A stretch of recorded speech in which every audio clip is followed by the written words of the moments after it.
بسم الله، اهلا بيك يا عزيزي. خليني اكون صريح معاك واقول لك انا محتاج ايه من النادي الاهلي خلال المباريات المتبقيه من الدوري، واللي هم هيكونوا 4 مباريات ورا بعض من عمر بطوله الدوري المصري. وخليني اقول لك ان لازم اقول لك الحقيقه لان دي وظيفتي. انا طارق العدل، ودي جلسه نفسيه رياضيه هنناقش فيها النادي الاهلي محتاج ايه خلال الماتشات اللي جايه. لو اول مره بتشرفني ما تنساش تعمل سبسكرايب وتنساش تعمل لايك وتفعل الجرس عشان يوصلك اي جلسه جديده. ويلا نبدا.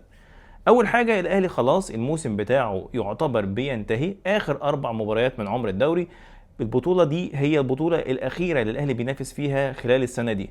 وبالتالي انا واحد من جمهور النادي الاهلي، انا محتاج اشوف في ال4 ماتشات دي اداء مغاير. مش هقول فنيا، بس هتكلم على فكره الروح اللي ما بين اللعيبه وبينهم وبين بعض، او اداء اللعيبه نفسها اللي بتدافع عن تيشيرت النادي الاهلي وشعار النادي الاهلي. انت حاليا قدامك 4 مباريات حاسمه لبطوله الدوري المصري. من اول الماتش اللي جاي اللي هيكون قدام بيراميدز، والماتش اللي بعده هيكون قدام الزمالك اللي هو متصدر الدوري المصري، وبعد كده عندك انبي وعندك المصري. وبالتالي انا مش هقبل ابدا ابدا ابدا اي تقصير من اي لاعب خلال ال4 ماتشات دي. انت خلاص الموسم بينتهي، خسرت بطولة افريقيا وخسرت بطولة الكاس وخسرت بطولات. يعني صعبت الدنيا على نفسك. خلينا نقول بصريحة كده، كاس الرابطة كمان طلعت منه لانك كنت بتلعب بالناشئين او حتى بالصف الثاني.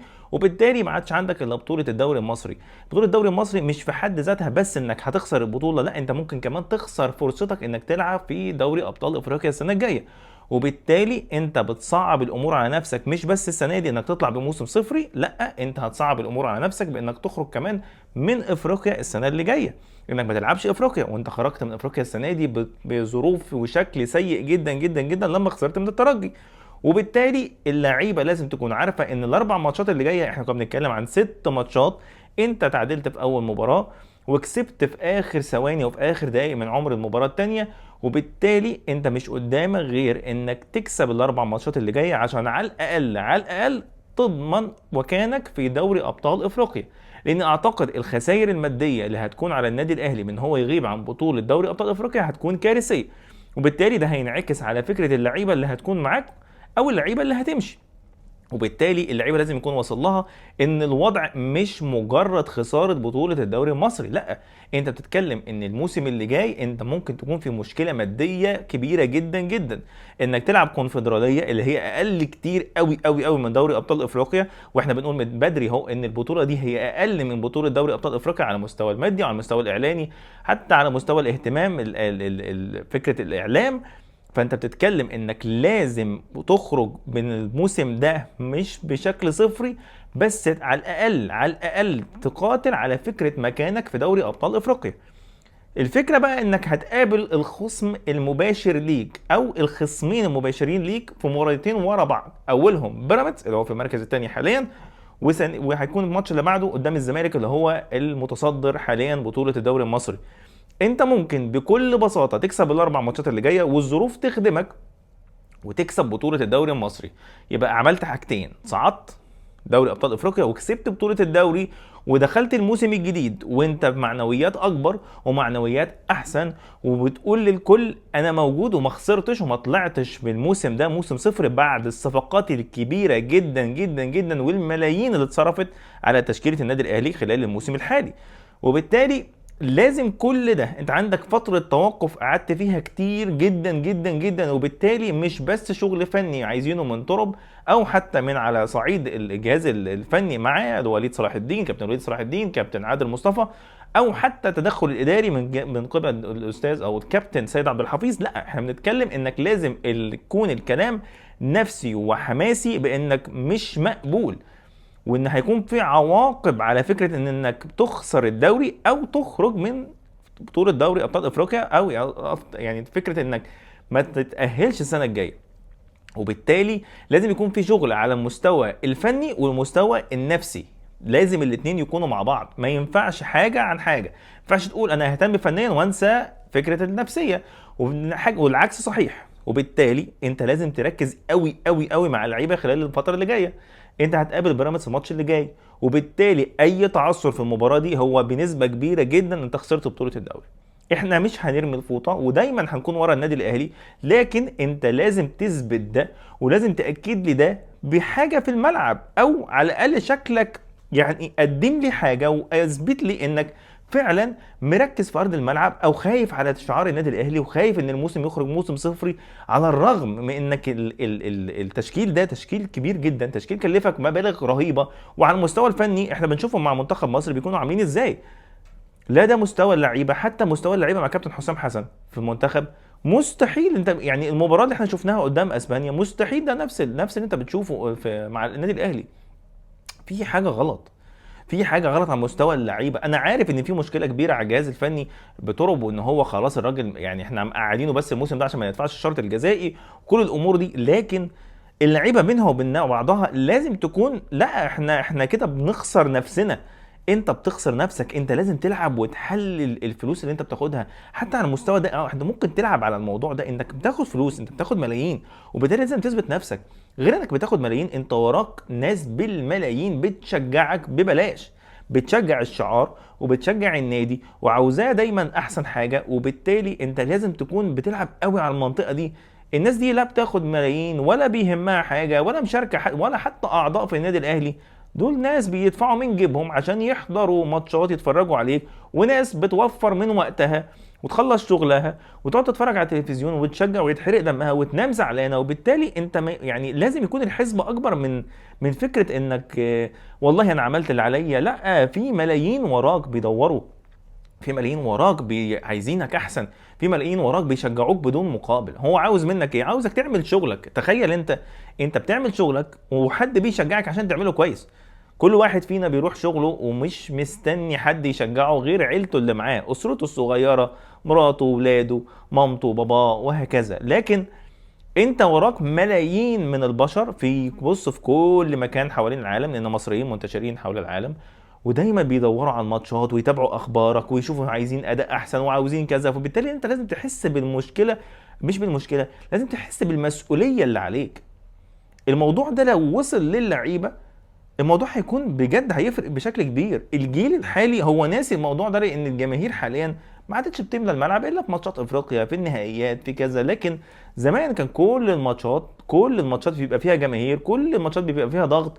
الاهلي مسافر راح يلعب الاتحاد في اسكندريه، جمهور الاتحاد بيضغط وجمهور الاهلي بيروح يساعد في القاهره، في الاسماعيليه، في بورسعيد، وهكذا. وبالتالي انت فكره الضغط الجماهيري وان هم يحسوا بالجماهير بقت مختلفه قوي عن جيل زمان. نفس ما بنقول جيل ابو تريكه على الاقل، ومش هننكر ان الجيل الحالي قدم لنا بطولات كتير، بس احنا بنتكلم انك لا، انت لازم تصحصح عن كده، لازم تفوق عن كده. انت دلوقتي قدامك انت محطوط في محك. المحك ده بيقول ايه؟ انك قدامك 4 مباريات، عندك بيراميدز، عندك الزمالك، عندك انبي، عندك المصري. اول ماتشين من بعد فتره التوقف دي هتكون قدام مين؟ قدام خصمين. الخصمين هم مين؟ بيراميدز والزمالك، الاول والتاني. اكسب لي الاول والتاني.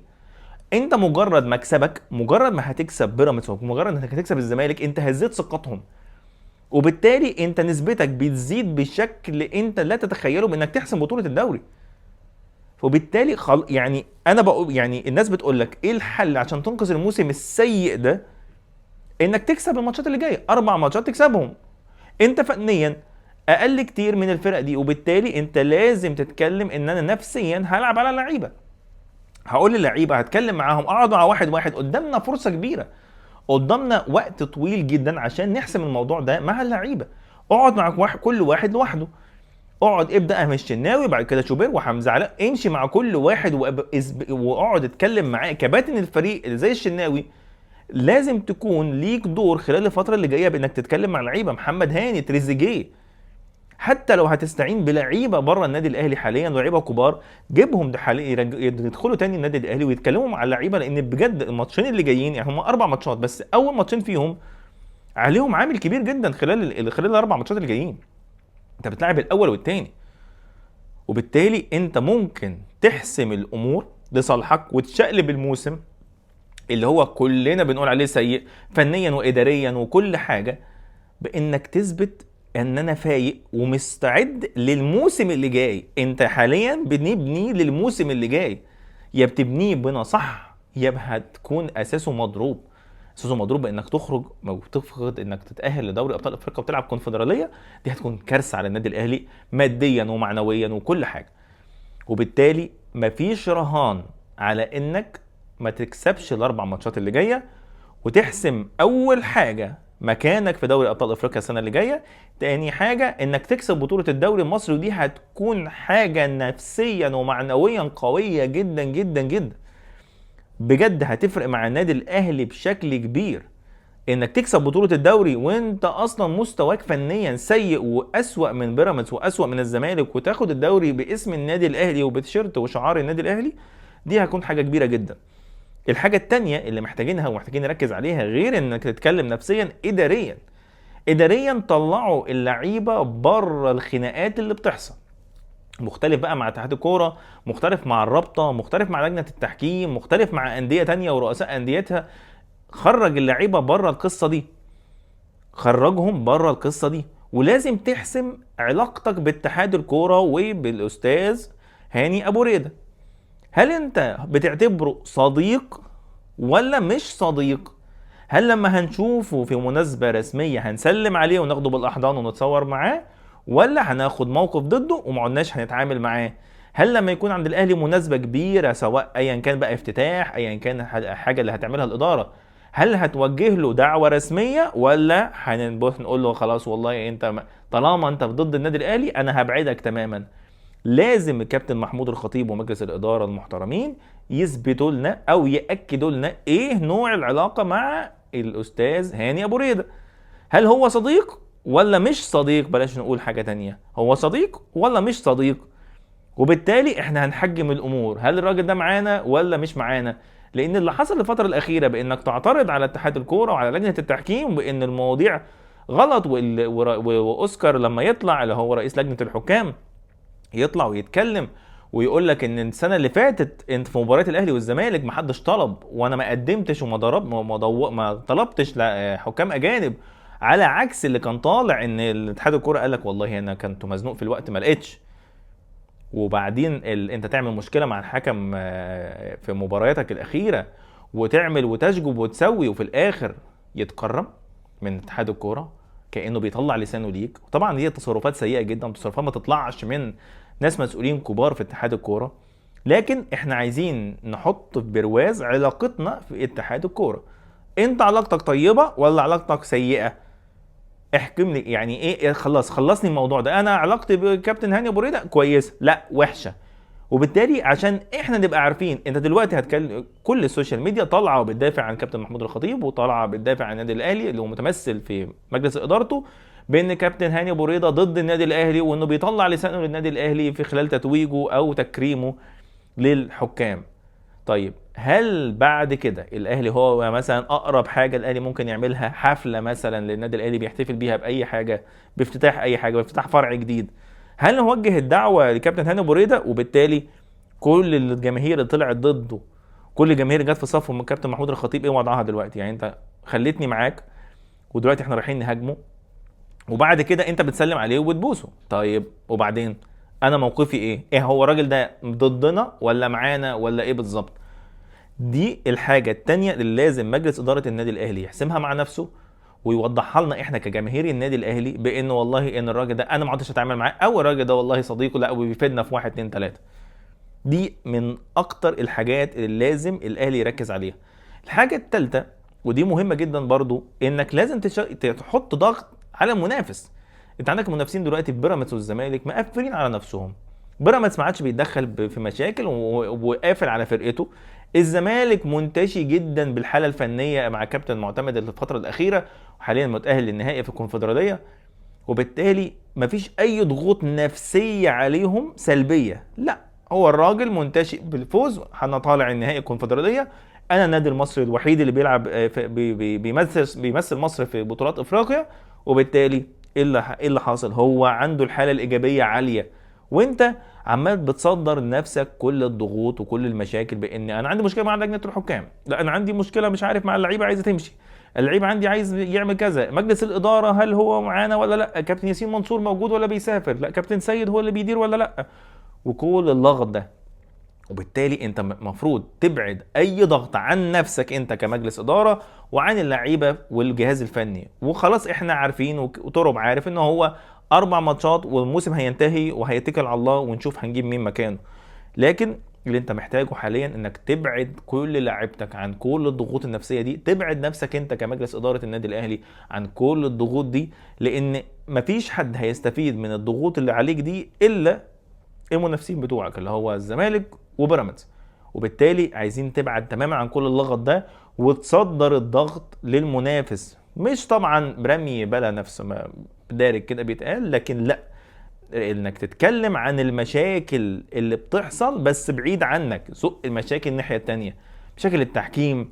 لا والله في مباريات الزمالك وبيراميدز اللي جايه تتكلم لا مش عارف ايه، اشغل الرأي العام بعيد عنك، لان فعليا دلوقتي انت وجبه دسمه جدا جدا جدا للاعلام، ان هو كل يوم منزل لي والله طبق النادي الاهلي انا هتكلم عنه. نتكلم بقى عن زيزو عايز يمشي، نتكلم عن امام عاشور مش عارف مش عاوز يلعب الماتش اللي جاي، اي حاجه هتاكل دلوقتي، اي حاجه من نوعيه اخبار عن رحيل لعيبه، عن ان اللعيبه عايزه تجدد، ان اللعيبه عايزه تمشي، هتمشي قوي قوي قوي مع الاعلام الفتره اللي جايه.